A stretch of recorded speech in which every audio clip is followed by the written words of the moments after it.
Good morning. দিনটা ছিল 18 April, তাই সকাল সকাল বেরিয়ে পড়েছিলাম, কারণ আজকে আছে আমার একটা বেঙ্গলি ব্রাইড। ট্রেনে যাওয়ার সময় ওয়েদারটা এতটা সুন্দর ছিল যে আমি দিলখুশ খেতে খেতে কখন যে ঘুমিয়ে গিয়েছিলাম খেয়ালই নেই।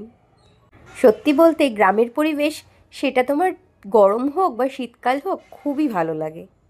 চারিদিকে শুধু সবুজ আর সবুজ, আর এত সুন্দর হাওয়া দিচ্ছিল, মেঘলা আকাশ। আমার তো ভয় হচ্ছিল যে আমি বাড়িতে ব্যালকনির জানলাগুলো বন্ধ করে এসেছি তো। এইসব ভাবতে ভাবতে গেটের ধারে যখন দাঁড়িয়েছিলাম, এত সুন্দর হাওয়া দিচ্ছিল কি বলবো।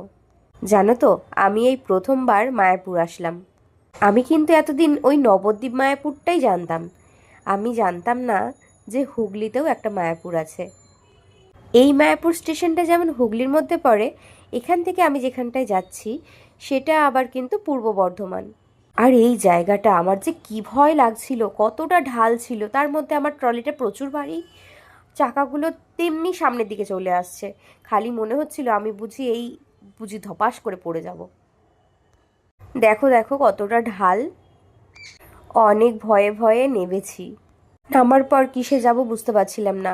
দুটো টোটো ছিল, কিন্তু ওনাদেরকে জিজ্ঞাসা করাতে ওনারা বলেন 300 টাকা লাগবে, কেউ বলে 200 টাকা লাগবে, বলছে ওখানে কেউ যায় না। তারপর একটা কাকু বলল যে তুমি একটু সামনের দিকে যাও, ওখান থেকেই তুমি অটো পেয়ে যাবে। তারপর মাত্র 25 টাকা দিয়ে চলে আসলাম পলহানপুর। সেখান থেকে বাড়ির লোক এসে আমাকে রিসিভ করেছিলেন। একটা মজার জিনিস কি বলো তো, গ্রামের দিকে যদি কারোর বিয়ে হয়, সেটা মোটামুটি পুরো পাড়া থেকে গ্রাম থেকে সবাই জেনে যায়, যেটা আমাদের শহরের দিকে হয় না। মানে চিনতে একদম অসুবিধা হবে না, সবাই তোমাকে ঠিকানা বলে দিতে পারবে। যাই হোক, পৌঁছে তো গেলাম। গিয়ে দেখি আমার ব্রাইড আজকে বর্ষা। সে তখনও হলদি রিচুয়ালস নিয়ে ব্যস্ত, তাই আমাকে বাড়ির লোকেরা নিয়ে চলে গেল খাওয়ার প্যান্ডেলে। সেখানে আমি লাঞ্চ কমপ্লিট করে যখন ফিরে আসলাম, তখনও দেখছি বর্ষার নান্নি মুখ চলছে। এদিকে সময়ও গড়িয়ে যাচ্ছে। আর তারপর দেখো, প্রায় 5টা বাজতে যায়, সে এসেছে আমার কাছে এখন সাজতে। এই যে মহারানী, ও কিন্তু ভীষণ খুঁতখুঁতে। বাইরে যেহেতু গান চলছিল, তাই আমি ওর কোনো ভয়েস নিতে পারিনি। ওর রিকোয়ারমেন্ট ছিল ওর যেন টানা টানা চোখ হয়, আর নিচটা যেন কাজলের মতন স্মোকি হয়।